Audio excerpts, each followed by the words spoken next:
One never thinks of really getting old. It just seems to happen. And when we realize it is happening, the question is, what do we do about it, and how do we handle the problems that come with aging? Married 50 years and so used to being taken care of, even though the last year of my husband's life, it was me caring for him. But he knew that he had things worked out after his death that would keep me comfortable. The one thing that he didn't realize, nor did I, how losing your mate affects you. I think I was in a fog for almost 2 years.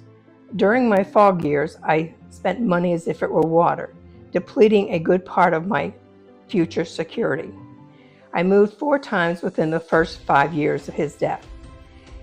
Those were expensive moves, to say the least. Nothing nor nowhere satisfied my mind. I truly did not know what I wanted.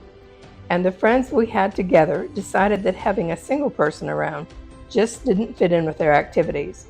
Therefore, a good portion of our friends dropped out of communication. The second year of my widowhood, I moved near my son to homeschool his daughter. I had her 4 hours a day, and during those hours, I was content, but as soon as she left, I was one lonely lady. After a year of homeschooling, it was time for her to rejoin the private school that she was enrolled in before, as she needed the social side of school, which I could not provide.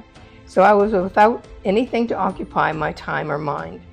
I found myself applying for a job because I didn't know what else to do with myself. Best thing possible, as it gave me something to occupy my mind during most of the day and a sense of commitment again. I worked for 2 years and transferred to another store when I moved one more time.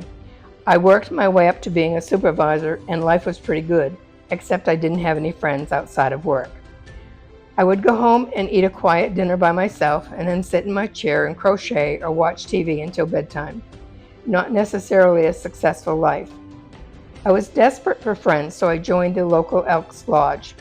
That was very good for me while I was there, but not so great when I left because I still had not made friends outside of the lodge. No one rang my doorbell looking for me.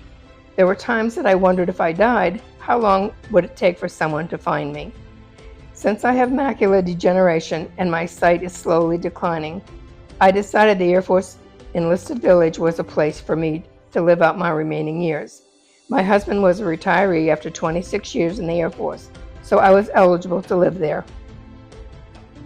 Talking to the people in charge of their facility, I sent in the paperwork and started the wait for an open apartment.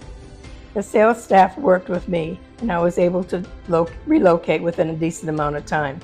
Best thing ever. Am I still without friends? Heck no. My doorbell rings most days, and I'm invited to join friends for dinner and other activities.